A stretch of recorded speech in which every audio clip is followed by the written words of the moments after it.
the largest non-governmental provider of services to law enforcement. The USDSA assists city, county, state, and federal agencies with free safety equipment donations and officer survival training, along with cash donations to families of law enforcement officers who perish in the line of duty, a citizen awareness program, and more. For more information on United States Deputy Sheriff's Association, please visit usdeputy.org.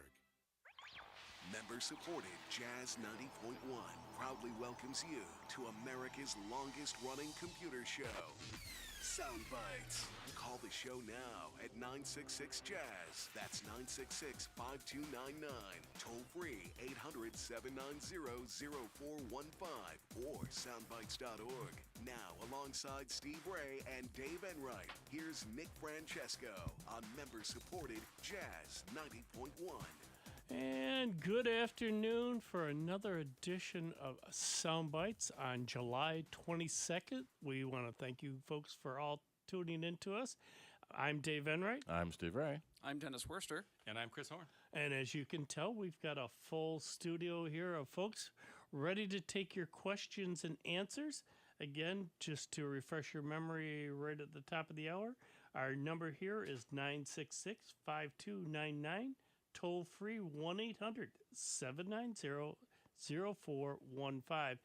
And again, we want to reassure a lot of the folks have been asking, how's Nick doing? He is on the mends, and we do miss him, but he will be back. Nick is not gone. A lot of folks, oh, he's not coming. Yes, he is. He's just got to take some time to heal and send your prayers and thoughts to him. I'm sure he's getting the vibes anyways. But we are still continuing on here every Saturday to take your questions and hopefully come up with the answers that you're looking for to resolve your issues. Not necessarily the right answers. Nope. An answer. We do guarantee an answer. We never said we never promised that. All we can do is, take our years of experience, which for a lot of us, Steve and I here have been doing this for 33 years here, and yeah. I know Dennis and you... Couple decades, yeah. Chris, been doing it for for a few years too. What time is it now? Yeah. It's a lot of input. So hopefully we can cover it. We've got all the bases covered as far as Linux and Mac and PC. So, and like I've said, it seems... And this is just my view on it, but it just seems lately, in the past year, we've shifted from PCs, and the big desktop units and the big gaming units, and everybody had now to laptops. Very common. Right. And even more down to tablets and phones. Tablets and phones. I mean, those are the key three things. And I've said it now for over a year. You go into most big box stores, right, and you're not going to see the big boxes anymore. No, it's true. You want a big tower. It's a niche market at this point. Yeah, if you want a big tower or something like that, you've got to either go locally, which we always recommend, because there's still a number of good dealers out there that you can go in and say, okay, I need to be able to do this. And they can build a custom box for you. That's right. And the other good thing, which when I had my business going, which I always told folks, and I know Steve's group does too, is when you have an issue, you've got a place locally to go to and a face that you can talk to. Not something over the phone that, try this and this, and then hang up, see how fast they can get you off the line because that's their helpline. Or even worse, the unknown random tech support guy that calls and says, are you having problems with your computer? Yeah. Because almost everyone has some problem with their computer all the time. Yeah, it's a pretty safe bet. So, those, if you want a big, and there's still folks that need the big boxes to do certain things in that. But the vast majority now, like we've said, have gotten down to where they can do it on a laptop, using the cloud, and either a tablet or their phone, and accomplish everything that they want to do. Right. There's a lot of places in the world where the phone is your primary and sometimes only computer. True. I think for my kids, their phone, their smartphone is their primary device. Right.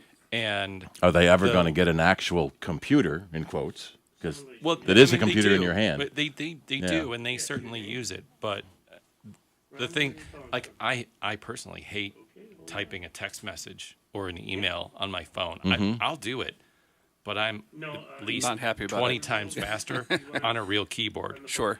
And they don't have that barrier. They're No. much quicker. Well, yeah. I mean, they've been using that. Well, what's natively. the carpal tunnel issue with your thumb? Repetitive strain injury. I guess. In your thumbs from typing so fast. Right. Or using a controller. Yeah, 100 words a minute on the keyboard is considered fast. Right. People These days. people are able to type that fast on their phone keyboard with just 2 thumbs. Right. I think a Yeah. lot of that might be the autocomplete, though. They're typing the first few characters Yeah. And a then lot of it, picking yes. it from the list. Yep. Yeah. And then the prediction of what word comes up next, I think they might be scanning that before they even Selecting it, yeah, and Yep. makes it and a seeing little how more far efficient. they can get. Yeah. I read about a Twitter feed once that they were writing a story, Okay. and everyone would write one word next, and they would use whatever the auto-suggested next word was. Oh, yeah. What a heck of a story. Yeah. I've seen some tweets like that. Yeah. Yep. Yeah. Another good thing about the local shop is that if your needs change, they are ready to hear that, and they are ready to suggest differences in configuration or improvements And that plus, they can make. if something goes wrong, which things will? I mean, you can buy a brand new machine and say have a DVD drive fail on you or a Sure. hard drive. Well, because you bought it locally, it comes with a warranty. You can take it in there and get it done. Whereas if you buy it elsewhere, they've got to ship it off. It can take over a month or so to get it back and have it back in your hands. Whereas you got to go to a shop here locally, you're talking days. Right. Well, it's the difference between buying a la carte and buying from Buying bespoke. a salesperson who actually is going to listen to your needs. Right. Because you can go to a local shop and say, look, first and foremost, I want to spend $500, and I want to be able to play Fortnite at 1080p in 60 frames per second. Right. But this is for my kid, and my kid wants to do Twitch streaming. So we have to have that video feed going to Twitch somehow, however that works. Right. Yep. And I Yep. need a hardwired Yeah. connection. You can't get that off a shelf. No. Not easily, no. Right. Yeah, and I think it's a lot like getting a dress or a suit made by taking your measurements and then having it made to measure, or if it's buying something off the rack and then having Right. it altered later. And being able to have alterations. I've read that once you get something hand tailored, you can never go off the rack again. Which is why I've avoided that hand tailoring. Yeah. No, yeah, me too. Yeah, let's say that. I was with a friend once, and we were in a famous local suit maker shop, and he was getting measured for a new suit, and I jokingly said, "Well, do you want to leave room for your holster?" And the tailor started to. Uh-oh. Apparently, that's not an unusual request. Wow. Oh, no. Good to know. This is the Devil Wears Prada version Yeah. of Sound Bytes Yep. this Saturday. All right, tell you what, let's go to the phones. We got Ron from Rochester. Go ahead, Ron. Good afternoon, guys. I'm running Windows 10. My machine's about 4.5 to 5 years old. Okay, my wife's machine crashed. It's no good. So she's running Google. We tried to get on Google on my machine last night so she can check her email. I got a message back that said your Microsoft has expired, and it's only good for 5 years. And I never heard anything like this. In order to get Microsoft to work on my machine again, I would have to pay either 3 to 5 or 8 years to have it run. That sounds fake. Yeah, Yeah, that there sounds like are- a scam. There are 2 ways to buy and did it say Microsoft what? Because Microsoft is the company, and they have dozens of products. Windows or Right. Word. Windows you pay once and never have to pay a license And again. was this an email, or how Yeah. did you receive this message? Is this a scam? Well, Most wait a likely, minute. yeah. Yeah. So Microsoft Office comes in a one-time perpetual license or a 1 year you pay every year license. There is no 3 year, 5 year, so it's And wait almost a minute. Let's certainly back a up scam. for a minute. How did you first see this message? Well, I bought the computer at a regional store. That's But- not my question. When you turned the machine on, when did you see this message? That you had to buy another version of Windows? No, I did not. It just said I need to pay a fee to reinstall Microsoft. Was it an email you got? Or Yeah, maybe was a it an pop-up email when you or were on a turning website? it just on or what? The No, computer they- wouldn't say that on its own. Yeah. No, they just downloaded a version of Microsoft, and then they allowed me to get into Google. Microsoft what? Because that doesn't make any sense. It's like No. saying Ford. Right? Yeah, you have to buy a Ford. Well, no, you don't. And what Ford? So Microsoft what? That's the first clue that it's fake because it would say Microsoft something. And you don't need anything from Microsoft to get into Google. Yeah, no, because if you're turning the machine on, it boots and it's sitting there. And it's waiting for you to either start up a program or set up your web browser or open up a word processing program. That's Windows. That's running. Now, if you're trying to go to your web browser and then get into Google, say you're opening up Chrome and you're trying to go to your Google Mail, that is your web browser. And 10 to 1 odds, you're being hacked. Well, no, it's not a hack. It's a fake ad coming from a website. Yeah, So there's an ad for tires, there's an ad for cars, there's an ad for diapers, there's an ad that says you have to buy this program. And it's fake and lying. Yeah, that's what I mean. They're hacking you and trying to make you believe that you need to get this or that and scam you don't. out of money. Yep. Okay, because I had a guy from Florida. He was walking us through it. He got into my computer. Oh, that's horrible. Okay, yeah. so Right. So now it's even worse. He could have installed malicious software in your computer without you knowing it. Yeah. They could have rummaged around and find. Do you have a password list document? That's one thing they try to find. If they try to get you to log into your bank so they can steal your bank password. I would recommend you take your computer into a shop and have a professional malware cleaning. yeah, Because you never know what they put in. that's Okay. as soon as you let somebody else into your computer, Okay. no matter how legitimate they sound. Well, That's the the thing symptom was, of my a wife- scam. the thing is, we got a hold of Google, and this guy claims he was a supervisor. For No, Google. You can't. no. You cannot get a hold of Google. Google No. does not have a phone number you can call. The important lesson here is you can't really call Google. Okay. You All I mean, right, you well, could that's a kind big of call help. Microsoft, but none of those big companies will ever call you. They don't Okay. care about your business. You Yeah, don't nobody represent will- enough money to them to have an actual person call you. Not an individual. No. Yeah. Now, if you were a big corporation, You'd have a slight chance. well, of you'd have a known sales agent that you Right. would know and talk to. be dealing with. Yeah. But so from the symptoms, because I have watched a ton of YouTubes on people being scammed, and then the whole scam the scammer thing, where they try and hack into the call centers where these scams are coming from. Your data is probably fine. Your passwords are probably fine. They were trying to get you to put banking information or send them Google gift cards. Right. Yeah. Gift cards. Something where they're Ron- going to get you to pay for something. Ron, one question for you, though. Do you know how to do our security tango? I Dance- know about it. I haven't been on it. What I Yeah. would suggest, Yeah. if you want to save yourself some time and money, is go to the security tango and dance the complete tango. There's 2 programs that you're going to probably want to download also, Super Anti-Spyware and Malware Bytes. Okay. And, I assume that you already got a virus program on your machine? Well, I haven't had a virus in that thing at all lately, so Well, do you have an antivirus program running, preventing viruses from getting in? okay. I'll run Security Tango on this thing. Yeah. Yeah. Run the complete security tango Okay. And if and you're see if that helps you at all. if you're uncomfortable doing that, take it into physically a known computer repair shop. Yeah, and that- have that them you can trust. run. Yeah. Tell them you might. But like I say, if you want to save yourself a little money, since it's an older machine, you don't want to put a heck of a lot into it. Try running the security tango. Okay. It's extensive, but it does Yeah, work. it's going to take some time. It's not going to be done in an hour. It's going to take some time and effort, but you just sort of get it running And, you do one phase, walk away, come back in a little while, and start the next phase. Because Nick isn't here today, as I could say, that's why Nick is an internet hero for putting that All together right. and keeping it up to date. It's true. Yep. All right. Thank you very much. I appreciate it. Yep, you for no calling problem. in. Good luck. Let us know how you make out, sir. I will do. Thank you. And that's sort of a general warning to everyone that's listening.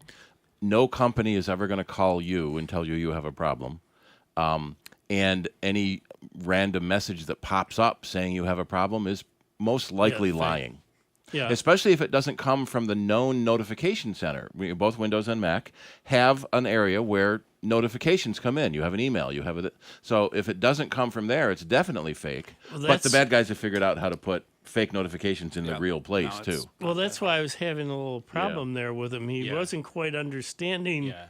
at what point Yeah. did he see So that The probably- rest error. of the story was really important. Yeah, to leading get, up to that. how far did you get into? Because, to sit there and say, oh, they want me to have Windows. Well, wait a minute. Yeah. Like you say, it was very vague. We're starting on But chapter hopefully 4 there. we got him on the right track. He can do the security tangle. Nick is always updating that and with the links and everything else. So we tell folks all the time, if you're not doing it, why not? It's out there. It's free. We offer it to help, as another tool to keep your machine running safe and clean. And a lot of the programs in the Tango do have pay versions. Yeah.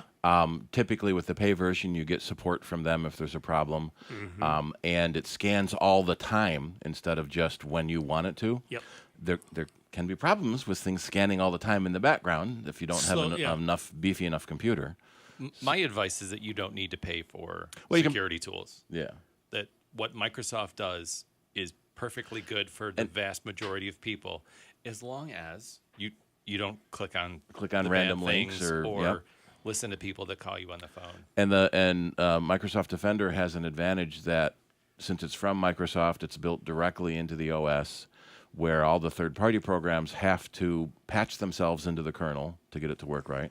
And the bad guys know about like Norton and McAfee, and they won't release a virus until they can get past it. And the other big Although, thing... well, hang on. In the last couple of weeks, there was a big spat of fake McAfee messages came out, email and fake ads on websites claiming to be from McAfee, that your McAfee subscription has expired, you need to renew, and it was all It would fake. take you to Yep. a page that looks like McAfee. Then Yeah. you put in your credit card number, and they'll charge you. Then they'll take the credit card number and go work on other things. But the one thing I cannot stress enough, folks, is all these big corporations like Google, Social Security, the IRS, Microsoft, any big corporation is not going to contact you as an individual and tell you there's a problem. Yeah, they wait for you So to if call you them. see something like that pop up on your machine, the one thing I would highly recommend, because it won't hurt it, is shut the machine off. Yeah, It's if you can close your browser window, that's usually enough. But a lot of times these fake ads hide the close buttons. So that's why I just say, Yep. if you have to pull the plug, shut that thing right down. Let it set for a good 5 minutes or so, come back up. Now, if it wants to open up the browser to where it was before, say no. Yep. Start it up fresh because Restore it's, Windows, it might say. Yeah. Say no. Because it's probably that We- pop-up window or Yeah. everything, that page is going to be right there, and boom, you're still at square one. Start out fresh. We sometimes say that you were lucky enough to see that ad first. Yep. Because the web hosting people that run that website are pulling the fake ads down as fast as they can find them. Yep. But you found it. Congratulations, you were first. I suppose that. Sorry. Yeah, you're a winner, but a loser at the Yeah. same time. Right. So, yeah, securitytango.com is the place to go to learn how to do this process of cleaning things out. There are a few different tools to download, and the free versions work just fine for this. Under the Let's Dance menu, there's versions for Windows, Yep. Linux, Android, Mac, and iPhone. Yeah, they've got just about all the bases covered. Yeah. Securitytango.com is the place to go for that. You'll know you're at the right place when you see Nick's smiling face on the in the right sidebar. And you can proceed with that, and that most likely I got to get a T-shirt. Will get you all cleaned up. He's got T-shirts for sale. Oh, As they should. I got to get a T-shirt. Yeah. Well, I don't know if most people have noticed this, but since Windows 10, since the last few versions of Mac OS, operating system vendors have tried very hard to differentiate between when a security event, when the operating system needs your attention, your approval to do something, like, hey, this program is trying to install. Do you really is this really okay? So that flips your screen into a mode that there's no browser that has the ability to trigger that. Right. It's only the operating system. And all of these pop-overs, pop-unders, bogus ads giving you some kind of call to action saying... Based on fear. Right. And also ignorance that, well, this looks completely legitimate. However, your operating system doesn't even work that way anymore. And I didn't realize just how much research Microsoft has put into how and when to ask for your attention. And none of those expiration anything messages are part of Windows, not for 10, 15 years. Right. And even if you do have the annual subscription to Microsoft Office, you will get an email that your subscription is running out. Yes. And You've got when 60 days, 30 days, 45 days. When you open Microsoft Office, Word, Excel, PowerPoint, open one of the programs, you get a message in that program that your subscription has expired. It wouldn't come from a random website you email, open. Yep. Yeah. And the other thing, the one other program, I don't know if Nick, because I haven't visited the site in a while, Revo Uninstaller. Yeah, it's on the Windows. Yep. I recommend installing that, folks, highly. Because as we've said, you've heard folks call in and say, my machine's getting slow. It's slowing down. Well, if you go ahead and get Revo Uninstaller, it does a much better job, more efficient job of uninstalling programs. Because basically, when you use the Windows Uninstaller, all it does is turn off one bit, and it leaves all that junk and residue in your registry. So if you installed and uninstalled and reinstalled a program, a printer, or whatever 3 or 4 times, it's in your registry 3 or 4 times. But that's not Windows' fault. No, it's just Microsoft. It is Microsoft's problem. It's really fault. It's their because problem. It's their fault in that they don't do a good job of cleaning it up. No, it's poor coding. What they trust is they trust the installer and the uninstaller provided by the program.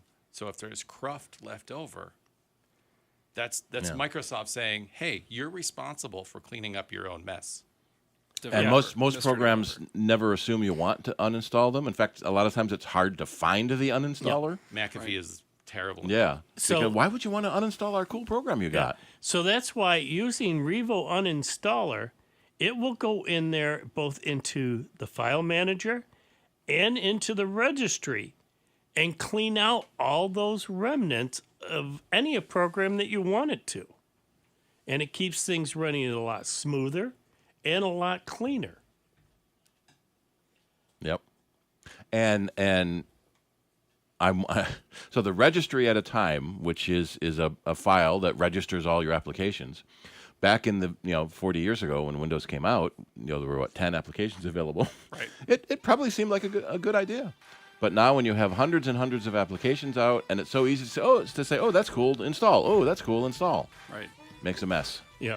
All right, that music tells us first half hour of this program is just zipped right on by. But hey, don't worry, we got a lot more to come right after these messages. So we're going to take a quick break, but we will be back momentarily here at Jazz 90.1 and Soundbites. Computer talk you can understand. More Sound Bites is next on member-supported Jazz 90.1. NBC News Radio, I'm Brad Siegel. Flowers continue to be laid upon Tony Bennett's star on the Hollywood Walk of Fame. The singer, whose show business career spanned several decades, died Friday in New York at the age of 96. The Queens native born Anthony Benedetto, perhaps best known for his 1962 signature song, I Left My Heart in San Francisco. The Trump Organization settling a lawsuit filed by former Trump lawyer Michael Cohen. At a hearing Friday, lawyers for both sides announced that a settlement had been reached. Cohen sued the organization for $1.3 million over unpaid legal fees. Terms of that settlement were not disclosed. Vice President Harris speaking out against Florida's new standards for teaching black history. Speaking in Jacksonville, she said extremists in the state are misleading children by teaching what she calls revisionist history. Among the changes, a push to teach students that some black people benefited from slavery because it taught them useful skills. Brad Siegel, NBC News Radio. A rose by any other name would smell as sweet, even to dinosaurs? This is Sandra Tinglow with the Lowdown on Science. Flowers from 100 million years ago had different standards of beauty. Scientists believe they looked different from today's flowers, lacking the colorful petals bees love. But if the flashiness is crucial for attracting pollinators, how did these 4 flowers procreate? Oregon State entomologist George Poinar Jr. teamed up with his son Greg, a fragrance collector. Father and son analyzed fossilized tissues of flowers from the Cretaceous period. Findings from the Poinar team suggest that ancient flora relied on their smell for pollination. Flowers would attract Cretaceous creatures of all types, from insects to dinosaurs, using their floral scents. Pollen from one bloom would hitch a ride on a passing animal, traveling with it to land on the next flower. Today's bouquets likely produce similar scents, even after millions of years. That perfume you spritz on yourself could be like catnip to a dinosaur. So if you're vacationing in Jurassic Park this summer, leave the perfume at home. It just makes sense. The Lowdown on Science is produced by LDOS Media Lab in partnership with the University of California Irvine Science Communication and 89.3 KPCC, and made possible with the generous support of the Fuse Family Foundation. You already join us for the best in jazz, blues, and big band music. Now join us for dinner. Join as a member of Jazz 90.1 for $90.10 or more, and you'll receive the member card. It's good for 2-for-1 dining at dozens of local restaurants. Call 966-JAZZ, that's 966-5299 now and become a member of Jazz 90.1. We're setting a place for you. The Jazz 90.1 Daily Club Calendar is brought to you in part by our members and by jazzrochester.com. Everyone has a community, a neighborhood, school, kids' teams, where you worship, work out, or any other place or group where you choose to belong. Communities can provide support when you need it, and even when you don't know you do. Like when it comes to preventing underage drinking and other substance use. Community members can be your eyes and ears when you're not with your kids and alert you to signs of potential problems. Learn more at talktheyhearyou.samhsa.gov. When we walk, when we reach, when we play, we're moving through life. But an estimated 80% of Americans aren't getting their recommended daily amount of physical activity. It's time to move and keep moving, America. And when you need help, physical therapists and physical therapist assistants are by your side, because we are meant to climb, to dance, to soar, to thrive. Choose to move. Choose physical therapy. Visit ChoosePT.com. And now, a check of your Jazz 90.1 weather forecast. There will be plenty of opportunities this weekend to get outside and enjoy the weather across western New York and the Finger Lakes. Your Saturday offers up times of clouds and sunshine, although I cannot rule out an isolated shower or thunderstorm into the afternoon, primarily well west of Rochester. High temperatures will be into the upper 70s with lower levels of humidity. Tonight brings patchy clouds and starlight, the overnight low temperature into the upper 50s. The sky mostly sunny for the day on Sunday, definitely the pick of the weekend. The high temperature with low levels of humidity near 80 degrees. I'm meteorologist Josh Nichols for Jazz 90.1. And currently right now we've got clear skies, 81 degrees out at the airport and 85 here at member-supported Jazz 90.1. Hi, this is Phil Dodd. Please join me weekday afternoons from 1 to 4 right here on member-supported Jazz 90.1. And welcome back to the next half hour of Sound Bites. I'm Dave Enright. I'm Steve Ray. I'm Dennis Worster. I'm still Chris Horn. Yeah. Yep. And we're here to take your questions and hopefully come up with the answers. The line are wide open, so give us a call. The numbers are 966-5299. Toll free, 1-800-790-0415, and we'll get you on the air. So, if you don't have questions and you just need a lot of bad ideas, oh, we got those too. They're free. Yep. Well, sort of on that note, in the news this week, Kevin Mitnick passed away on July 16th. He was one of the original OG hackers that one of the first ones to get prosecuted under the hacking laws. God kind of made an example of that guy. Yeah, there are rumors that Matthew Broderick's character in War Games was based on him. Really? Yeah, and he eventually, when he got out of prison, he eventually started working for the government as a white hat hacker. And that was sort of what happened in the early days. So he was hacking into Digital Equipment Corporation in 1988, and what usually happened then is you told the person or the company that, here, I found a hole in your system, and they hired you to fix it. Yeah. Yeah. It was an audition. Yeah. What is it? That other conference? DEF CON?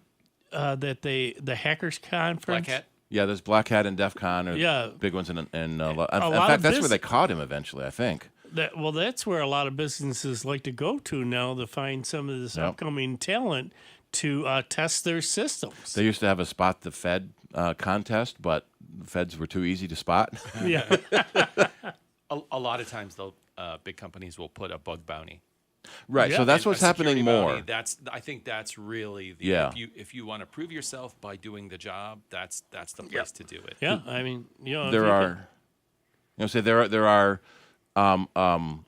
illegitimate businesses. Zerodium is one of the big ones that will buy exploits and hacks from researchers, right, and then sell them to bad guys. And then there are good companies that do the same thing. What's the one? I can't remember the name of it now. There's the HackerOne Collective, and a lot of companies will now have bug bounties themselves. Mm-hmm. So if you find a bug in some piece of software, you go to that software. They'll pay you depending on the severity of it. You can actually make a good living now as a bug finder. You get $20,000 here, $30,000 there. You get to talk at any conference you want. Yeah. If you're doing that at all consistently, there's a lot of conferences Good that would love career in it. Not even the specific hacker ones. Sure. Yep. Yeah, especially now with ransomware out there so prevalent, that are taking over systems and taking these companies and holding their financial futures at ransom. If they can hire other folks to find the holes, it's to their benefit and saving a heck of a lot of money. Yeah. So for a while there was some concern in the in the security world that someone would find a 0-day or an exploit. So a 0-day is an exploit that was found in the wild being exploited before a good guy researcher found it. So you've had 0-day warnings. Mm-hmm. So most of the time, researchers will find a bug, tell the company fixes it, releases the patch. Then the bad guys look at that patch, figure out thousands of people won't upgrade and won't install the patch. Or haven't yet. And haven't gotten around to it. And will exploit that patch. Just like backing up. Yeah. So because most of the big hacker conventions, CanSec West is probably the big one, where you basically win the thing you broke into. So they gave away a Tesla. Someone was able to have a remote exploit for full control of a Tesla. They won the Tesla plus a cash prize. So because they have all these conferences that give away prizes, there was some concern that people were holding back their discoveries so they can show it off at the convention and get the money for it. Well, that's how you have the winning talk. I mean, not that the talks win, right? But like you sit on a 0-day. Yep. Speaking of Tesla, until you give a talk at a conference. Yeah. And now it's in the wild. Now it's in the wild. Yeah. A lot of times, they're chains of exploits. Right. So this happens, and I can do this, and because I can do this, I can exploit that, and because I exploit that, I can take full control of your computer. Yeah. Most of them are not trivial anymore. They're very complicated. Speaking of Tesla, though, Elon Musk there, he's really bleeding a lot of money since he took over. And what now they're saying Google, Zuckerberg is coming out with another alternative to Twitter. Yes, Threads. Yeah, Sure. Threads. And I guess that's really taking off big time because so many folks are so disgusted with Twitter and what Elon Musk has done there that Twitter, they were saying, I guess in just a couple of days, got over 1 million people just to switch over. Right. Yeah. Twitter's been kind of in a race to the bottom since Musk took over. Well, they call themselves a Slack replacement. But I guess Slack was a replacement for Twitter. IRC. Slack was a replacement for IRC. Yeah. Discord was sort of a competitor. Yeah. But for gaming, it was really for gaming. Primarily for gaming. Like a chat. It was really meant to connect to Twitch. Right. Right. To be like the Twitch friendly chat.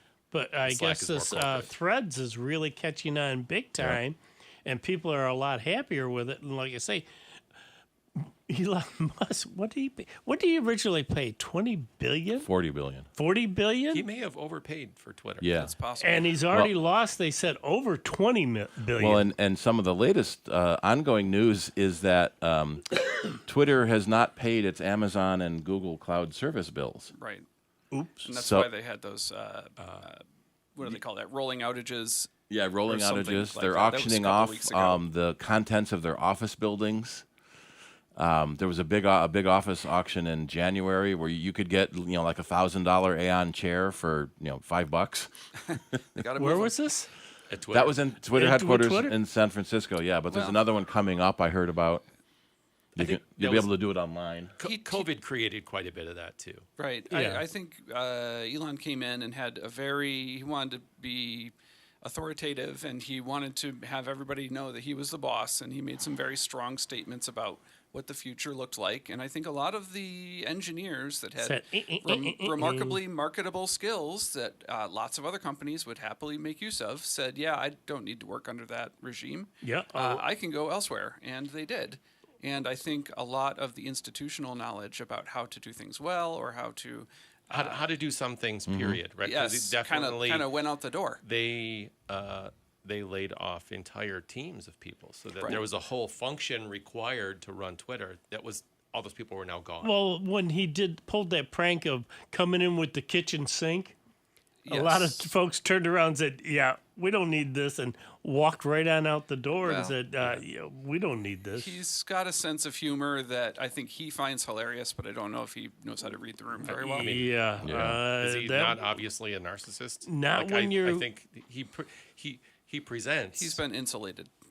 Right. That's true. But when you sit there and play with people's lives and hit the bottom line, money, that won't hold water. Well, there was that story going around where he was calling people in to see how many lines of code did you write today, and if you didn't write enough code, you were fired. So well, I was always a debugger where I fixed other people's code. Right. I could remove 10 lines of code to fix a problem. So my code length today was -10, but I made it better. And you're welcome, by the way. Yeah. So now it works properly. Yep. So there was actually a Dilbert cartoon where the pointy-haired boss instituted that policy. Right. And suddenly Wally is finding 20, 30 bugs a day in his own code that he wrote yesterday. Yeah. And when Dilbert comes up and says, "Hey, Wally, what are you doing?" He said, "I'm coding myself a minivan." Yeah. So he's going to take all that money and go to the dealership. It must be based on true stories. Some of them, anyway. It's so outrageous. Scott Adams has his own challenges, but Dilbert itself has. But that's neither here nor there. No. Test the time. So it's tricky. I think Threads had a really strong first week or so. Well, it's all connected to Instagram, right? Like they basically already have 100 million, I don't know how many users. They do, and they has. have the graph, the relationships between you and your subscribers and friends and their Facebook. subscribers and friends, right, from Facebook. So they can immediately notify, hey, Chris is on Threads, Dennis. Wouldn't you like to go see what he's talking Slide about? on over and then there, I say, yeah. sure, that sounds good. And then That's not actually what Dennis would say. That's not safe for radio. so then, all of my friends say, "Hey, Dennis is now on Threads. Wouldn't you like to do that?" And before you know it, there's this network effect where you grow, a million people overnight. Cumulative. Some of the early social programs like that always wanted access to your address book. Yeah, the early ones. Give us your address book, and we'll notify all your friends. And people did it because still does that. no one thought that would be bad. Yeah, no. They thought, oh, well, they're getting the word out for me. It's not necessarily bad, except when you read the terms and Yeah. conditions, they're like, What "By the else way, they're doing we're with gonna it." keep this list. We're going to hang on to this for What you. could possibly go wrong? You're welcome. Yeah, no, it'll be fine. We Don't have worry about it. marketing partners that would like to send your friends offers. Hey, look over there. It's a distraction. Yeah.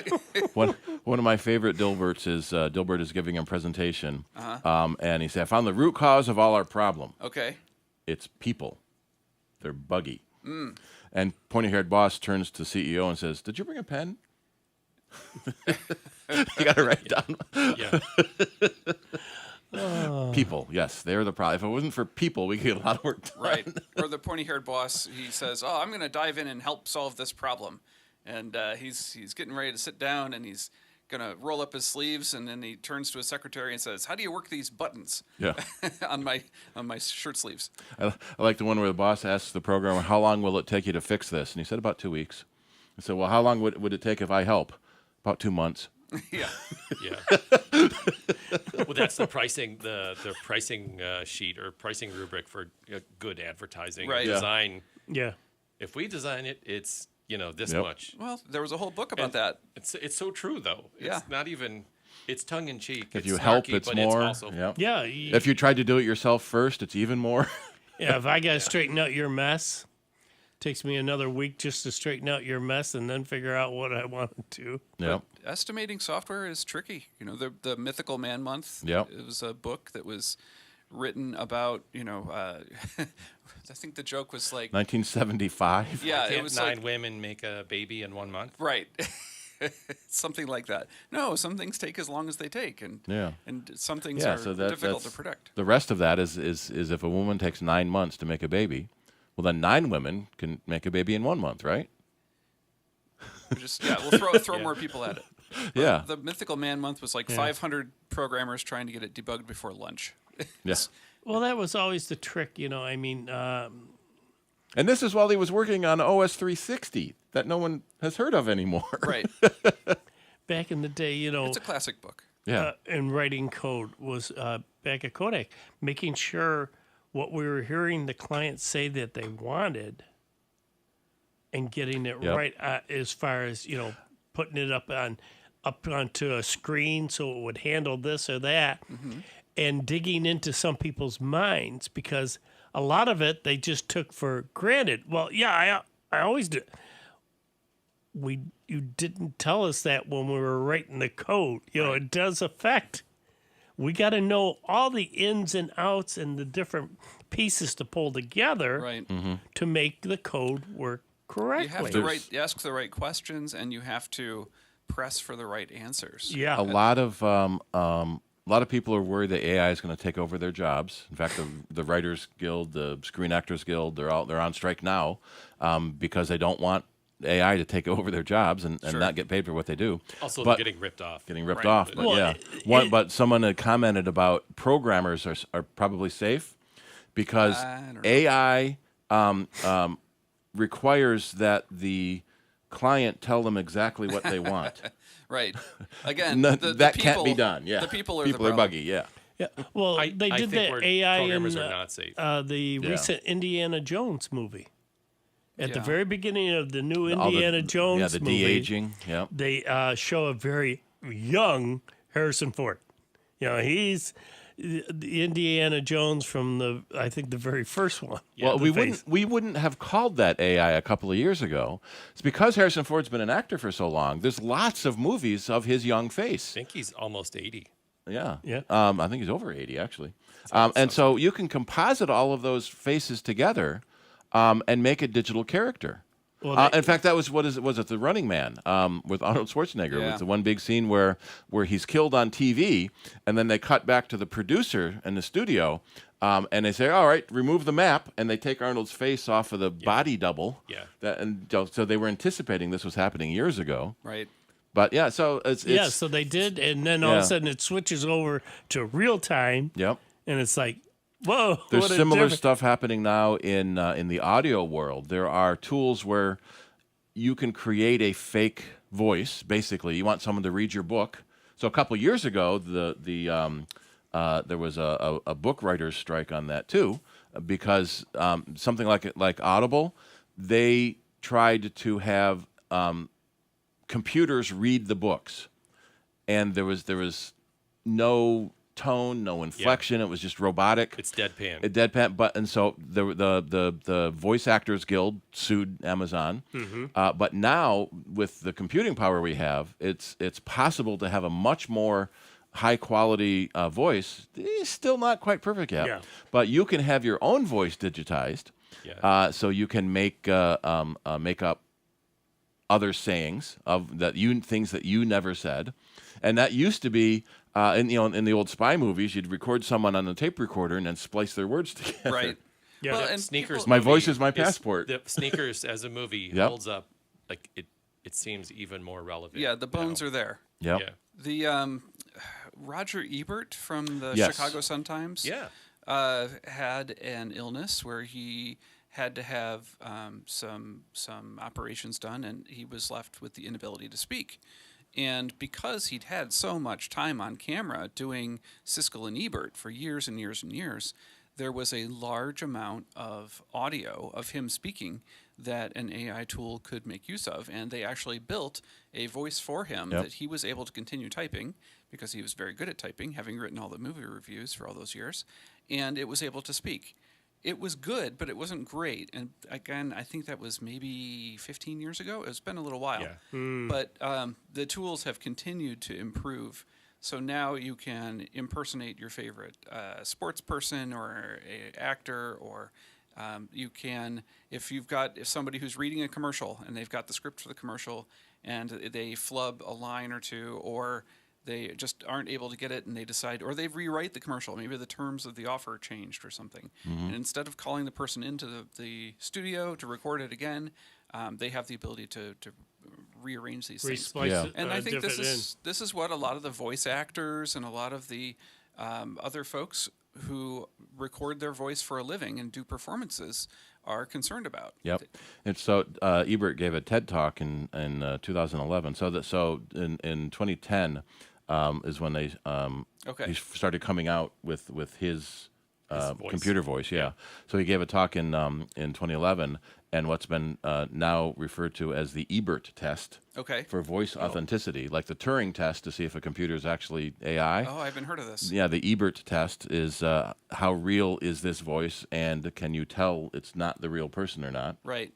Well, and prior to that, it would be like what Stephen Hawking was using. Hawking was given the opportunity to have his voice recorded. Okay.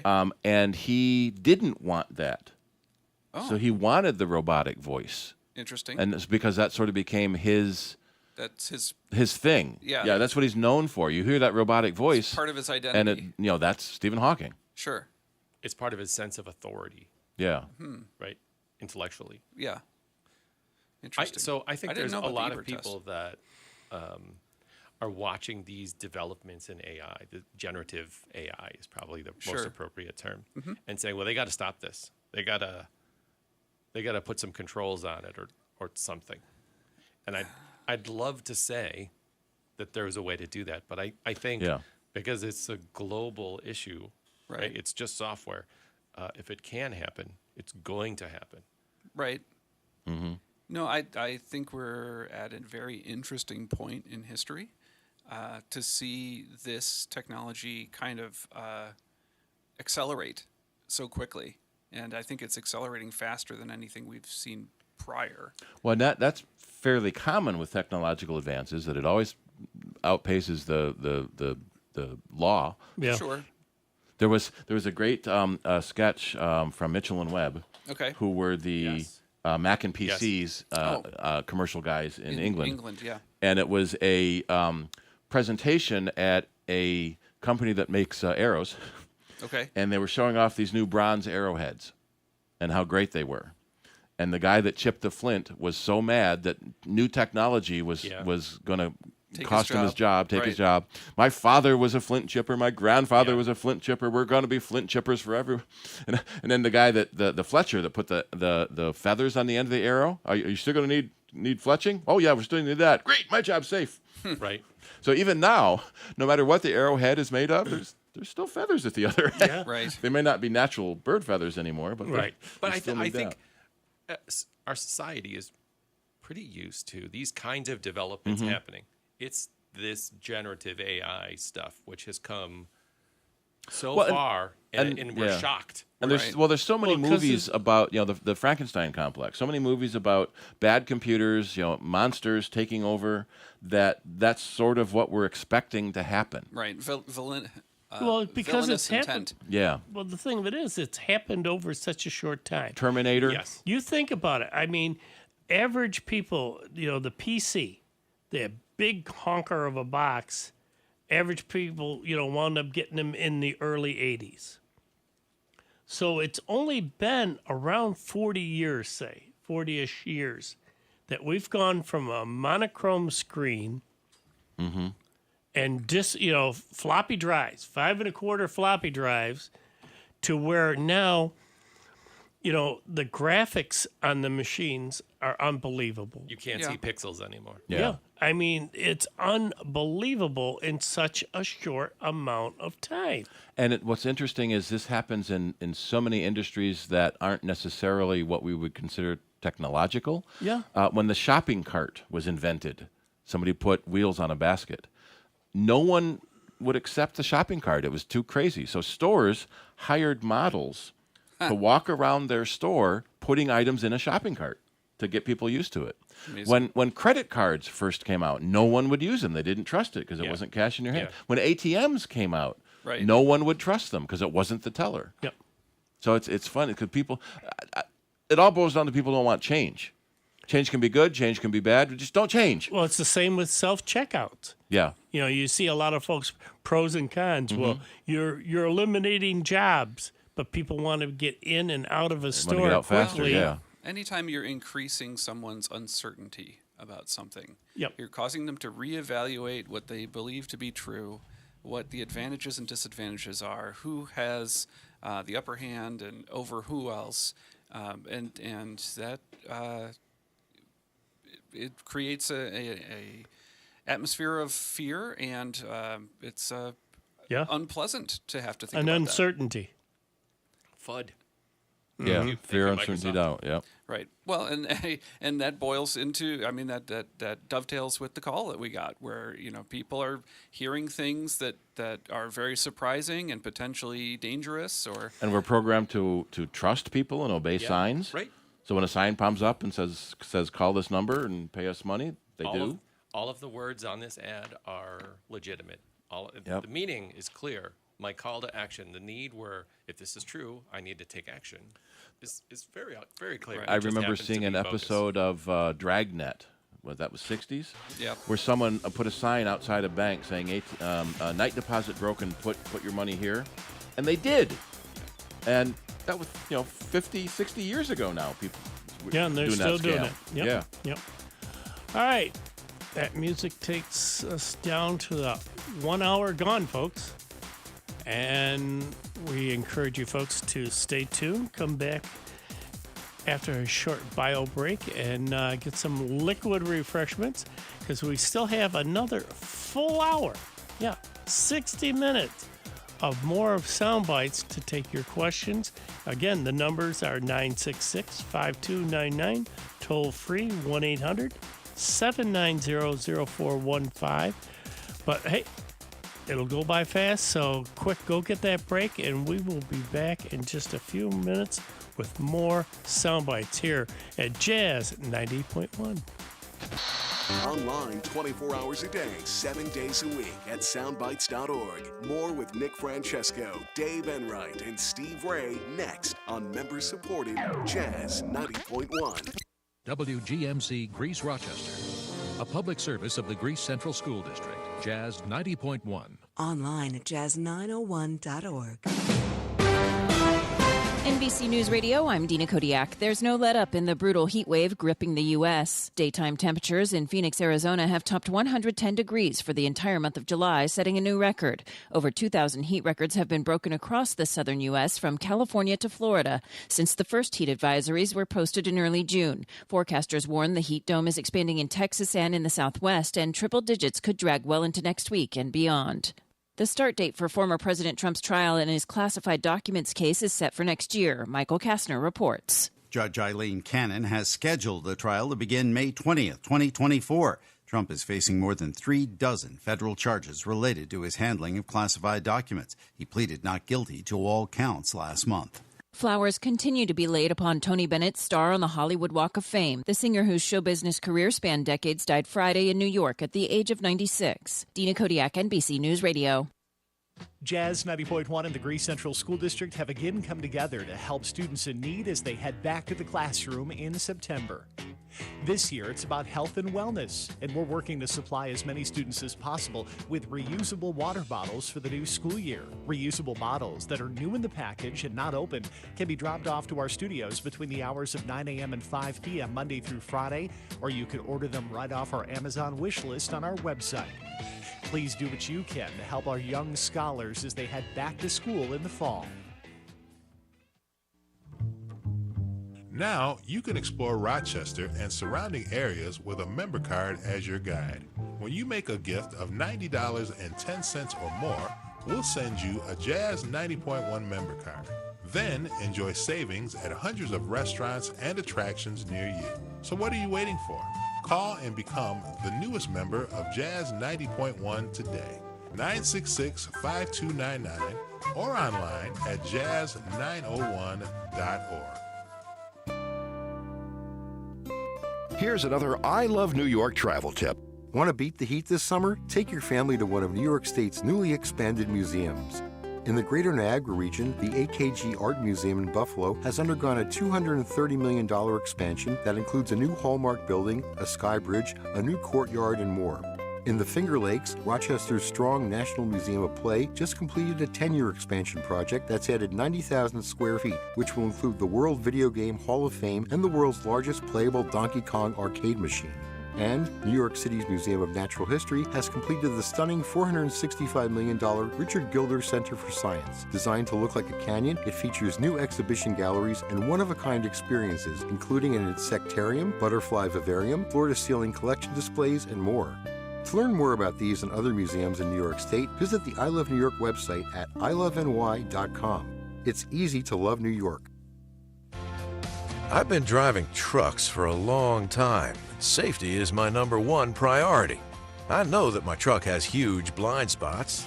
That's why I remember to check my mirrors often for smaller vehicles. Everyone can help keep our roads safe. Next time you're behind the wheel, try to avoid lingering in those blind spots. It can be dangerous. Let's all plan to share the road safely. Learn how at www.sharetheroadsafely.gov. Possibilities are all around us. We see potential in unexpected places. And when we share our knowledge, vision, and connections, we turn great ideas into action. Together, we can make real change happen. We're Rotary.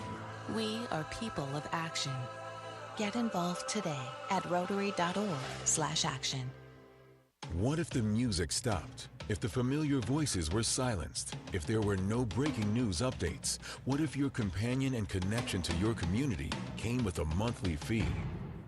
Don't worry, we're free local radio with you wherever you go, celebrating 100 years and looking forward to the next 100. We are broadcasters.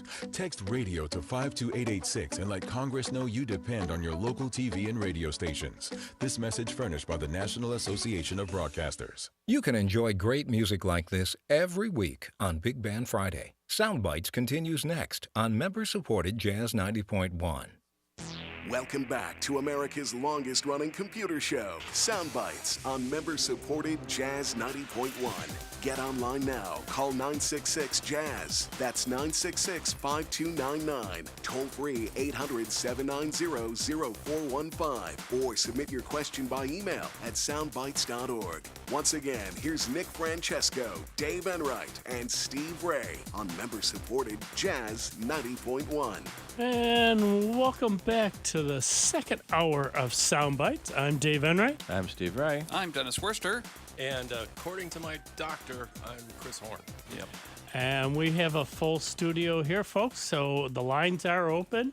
And again, you can pick up the phones and give us a call at 966-5299, toll free 1-800-790-0415. And yes, Nick is still MIA, but hey, he's on the mends and he will be back shortly. We don't have a time frame yet, but hey, we're sending all our good thoughts and prayers and hoping that he recovers soon, and we'll hear his loud tones. Yes.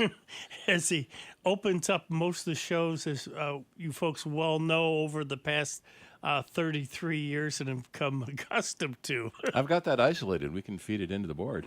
We should probably do that because the way nobody else, I don't even try. No, and he go ahead. A lot of people thought that was a recording already.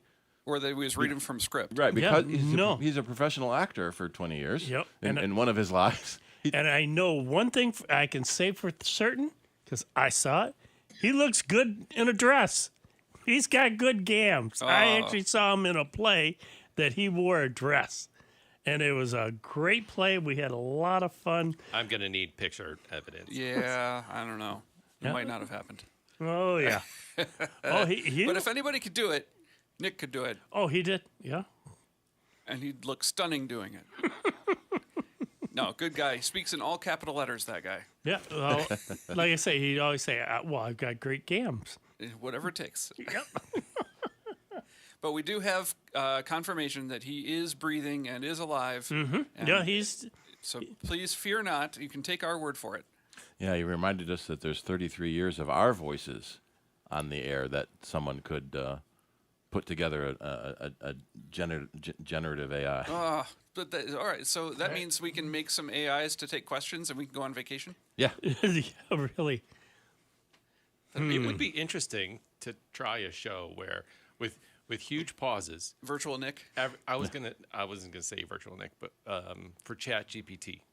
Okay. Whatever question comes in, if we type it in word for word, do we even get close to the right answer? I think we get reasonable answers. Most other call-in shows, so we used to be on after Car Talk, and people would ask these complicated questions, and the guys would rattle off the answer. Most of the time, when you call into these shows with a question, they record the question, they research the answer, they call you back. A team researches the right, answer. Yeah. They call you back, they figure out if that worked or not, then they record the segment for the radio. So that's why every question is answered correctly. Right. I bet we have an easier job than Car Talk, though.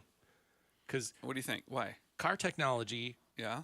How they're like. So there's the combustion hasn't changed, but it True. has, right? Like all of the computer chips, the And way they're sensors. assembled, each manufacturer. Yeah. I could imagine where in the last 40 years, 50 years, there's wildly different generations. Oh, absolutely. Auto Yeah. tech. Sure. You really do have to do My research. car's not running right. Well, it's your computer chip is off. Right. Yes. used to be your spark plugs or your distributor cap or your Right. carburetor.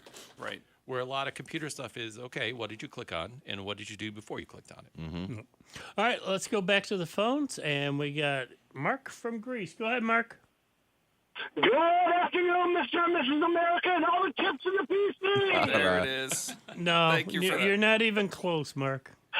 Oh, but I had to Don't quit your day job. We do appreciate the effort, though. Yeah, that's right. I miss it so much. Yeah, no, we all do. Like I say, nobody can recreate that guy's voice. We could be. Oh, no. Oh, definitely not. Yeah, yeah. I'm just missing him so much. I had to call in and just. Oh, we do too.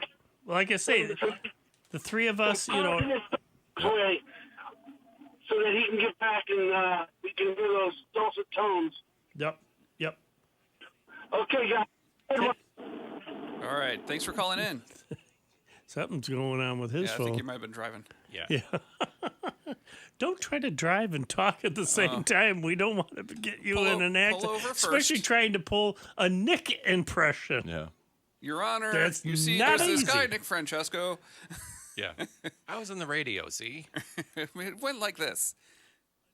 No, it's yeah. Please pull over first before calling this show. That's always the best way. You ever wonder why you have to turn the radio down when you're looking for an address so you can see better? So you can concentrate. Everybody, it's a Yeah, well-known turn fact. the radio Anytime down so you're, you can see or better. if you're looking at a map, you've Yep. got to turn down the radio so you can pay attention. Concentrate more on that one thing. Yeah. Especially if it's something with lyrics. Okay. Mm-hmm. All right, let's go back to the phones. We got Ron from Canandaigua. Go ahead, Ron. Hey guys, I just have a quick Mac question. I'm thinking about jumping into a Mac Air with the M2 chip. Okay. But I'm looking at the configurations, and the RAM starts at 8. Yes. And I'm wondering, I know it's a whole new architecture, but if I'm just going to be running Excel, Word, doing some surfing, email, do I need to bump it up to a 16, or is 8 going to work for me? I think in general, for most folks doing typical things, 8 is probably enough. One of the things we've seen is because of the as you said, the new architecture, the system on a chip, the CPU, the GPU, the memory, the storage are all on one chip. And Apple calls that unified memory. So the downside is there's no slots, so you can never add any more memory later. Right.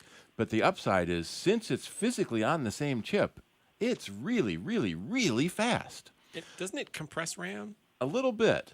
But we've sort of seen that the unified RAM is about equivalent to double of the regular RAM slots you would But have. wouldn't you be wise? I mean, this is just me playing devil's advocate here. But if you're going for a brand new machine, That's yeah. You know, since you can't upgrade it later, you upgrade might it as later. well get to Because 16. if you want to get the maximum use out of that thing until it literally dies, go for the extra money up front right now and go to 16. Be dependent upon what other future things might happen as far as the operating system demanding more of the unit. Yeah, but what does that cost, though? What is Usually that? it's a couple $100, I think. Yeah. On the other side of that is that in 5 years, when suddenly 8 RAM isn't enough, you'll be able to get a significantly faster machine with even more RAM, and then either trade in or pass down the computer you've got But now. it's also going to go up in price. We know that for a fact. It's just the way things are going nowadays. I mean, I would say since COVID, it seems like in chip shortages and everything else, the demand is so high. Yeah. And they're getting, because people want higher wages and more profit and everything else, it's like driving things up a lot more. Let's say this: the price jump from 8 to 16 on Apple's page is $200. So let's say you keep the laptop for 4 years, and let's round each year to only 50 weeks, just to make the math easier. Yeah. That means you're going to spend about $1 a week over 4 years to have twice as much memory over the lifetime of the machine. I think that's a reasonable thing to do. And if when you've you- got the $200, I Yeah. think it's a fine thing. When you do go to resell the computer, it will have that slightly higher resale It'll- value because it has more memory in it. Yeah. But generally speaking, the unified memory, it's a shared pool of memory for the CPU, the GPU, the graphics, and everything. So if you're just running, Word and Excel, it doesn't really need that much. But if you're also going to have, be playing, World of Warcraft on the side, Right. and you've got a statistical model building on the other side, then it might need more memory. Well, that's like the whole thing. Once you get this machine, your plans are maybe I only want to do this, and this. They never stay that way. Mm-hmm. Yeah, it's just so like if you only something get you a can grow hard into. drive. I got I can remember back in the day, I got a 500 meg hard drive. That's all the space I'm ever going to need. Sure. Until all of a sudden you start putting photos on and everything else, and all of a sudden I need a bigger one. I would say if you only had an additional $200 and you wanted to know, should I spend that on more RAM, more memory, or should I spend it on more storage, I would say go with the storage. Of the two, I think that's the major limiting factor that I see most people get bitten with. Especially if you like photos. Yeah. And you can fill up that 256 or 512 real fast with photos. Right. So the 8 gigs of unified memory and the 256 gigs of storage is the default for the 13-inch with the M2. And then to bump up to the next level, either 16 gigs of unified memory or a 0.5 terabyte drive. Those are each $200 upgrades. Can you get any of the M2s on the Apple recertified program? I know we've talked about that before. Yeah, probably. Let me check. That might be too new to be Yeah, that's the only thing. Sure. Maybe not yet. I would also say if you're going to be running the internet stuff and Word and Excel, the performance difference between the M1 and the M2, you might not ever notice. Yeah. No, it's true. I would say the bigger challenge is going to be future operating systems and what their requirements might be. There are both M1 and M2 Macs on the refurbished store. Right.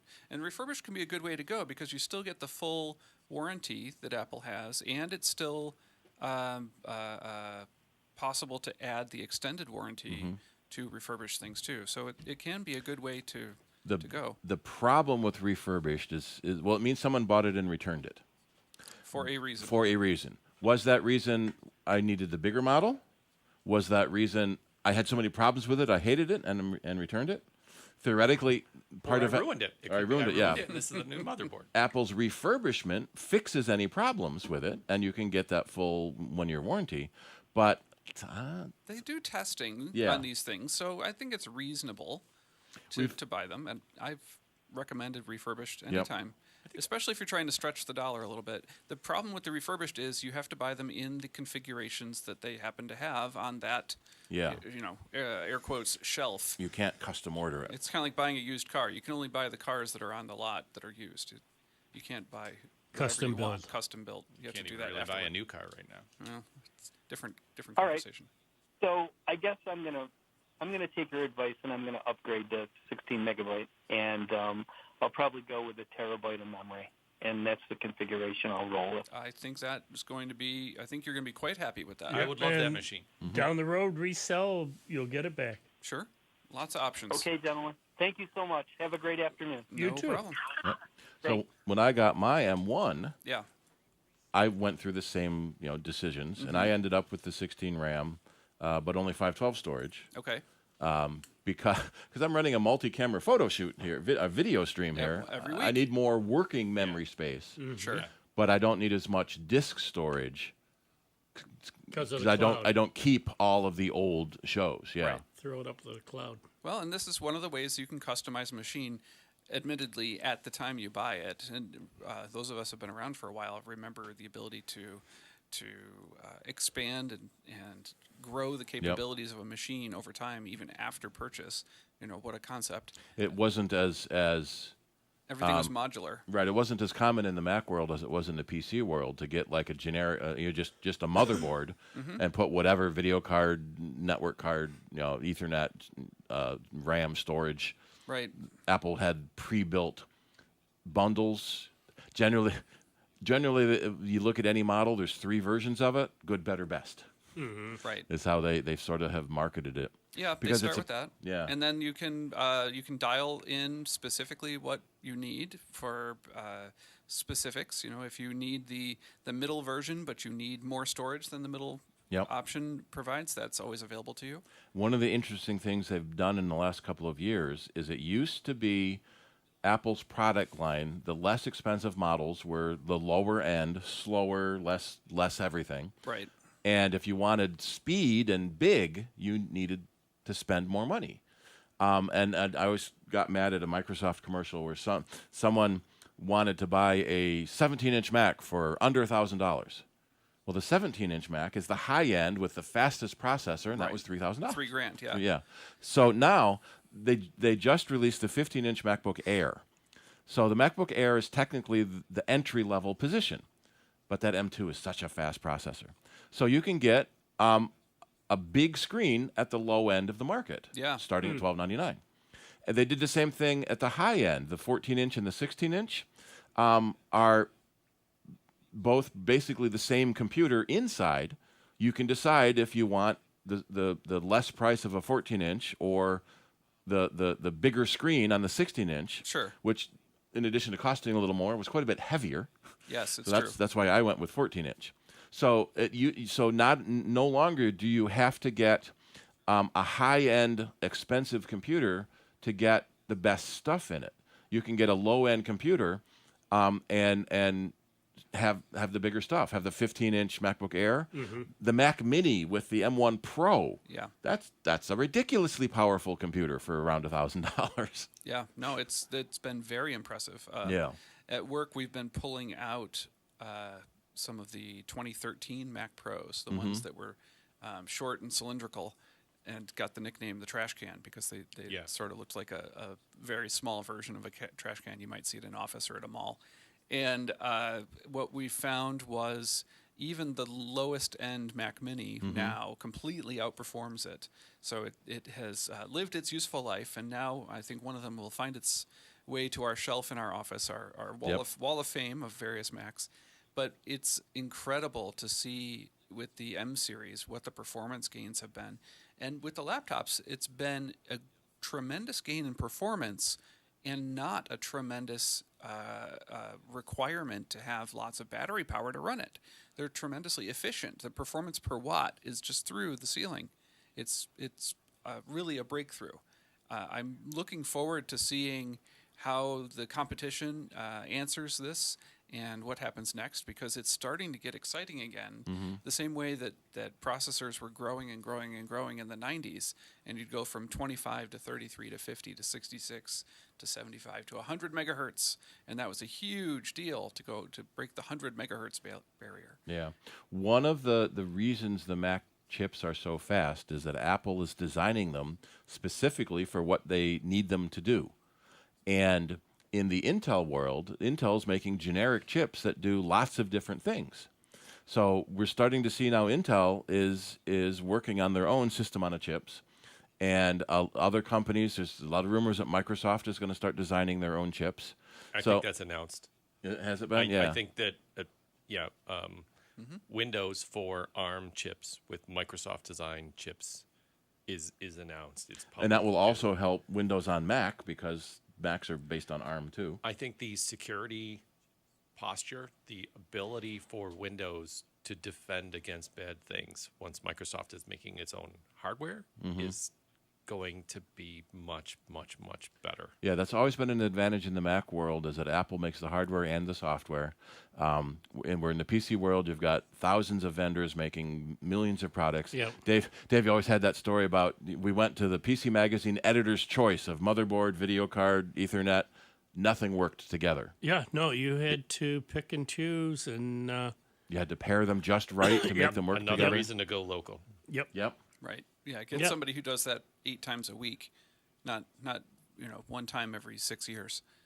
Well, that's what used to always get me too. Is guy would bring in a part, and say, well, the DVD drive is, he built his own machine, and he'd come in and say, all right, the DVD drive, isn't working. Can you check it out? Like, yeah, okay. And I'd say, how old's the machine? He goes, it's only a few months old.